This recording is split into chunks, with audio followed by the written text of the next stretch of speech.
ഇതുപോലെ കാണാൻ കഴിയും എന്ന് നമ്മൾ ആഗ്രഹിച്ചില്ലെങ്കിൽ കൂടി അന്ന് ഈ കലാലയത്തിന്റെ അന്തരീക്ഷത്തിൽ എവിടെയോ ഒക്കെ നമ്മുടെ ഓർമ്മകൾ തങ്ങി നിൽക്കുന്നതുകൊണ്ടാണ് വീണ്ടും വീണ്ടും ഇവിടെ ഇതുപോലെ ഒന്നു ചേരാൻ ആഗ്രഹം നമുക്കുണ്ടായതും നമ്മളെല്ലാം വന്നത്.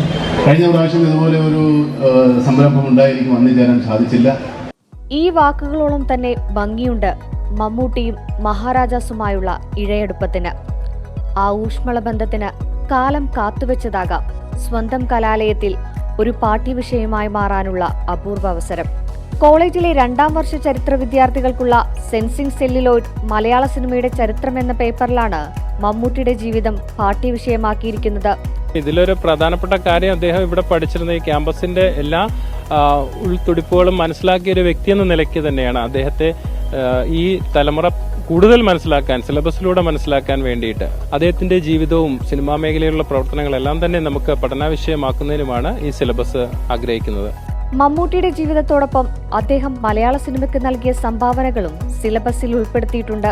അക്കാദമിക്കലി പഠിക്കുമ്പോൾ അവിടെ പഠിച്ച ആൾക്കാരെ പറ്റി പഠിക്കാൻ പറ്റാന്ന് പറയുന്ന എല്ലാ കോളേജിനും കിട്ടുന്നൊരു ഭാഗ്യമല്ല, അങ്ങനെ ഞങ്ങൾക്ക് കിട്ടി. മമ്മൂട്ടിയെ കൂടാതെ ദാക്ഷായണി വേലായുധന്റെ ജീവിതവും പുതിയ സിലബസിൽ ഉൾപ്പെടുത്തിയിട്ടുണ്ട്. കൊച്ചിയുടെ പ്രാദേശിക ചരിത്രം എന്ന പേപ്പറിലാണ് ഭരണഘടനാ നിർമ്മാണ സഭയിലെ വനിതാംഗമായ ദാക്ഷായണിയുടെ ജീവിതമുള്ളത്.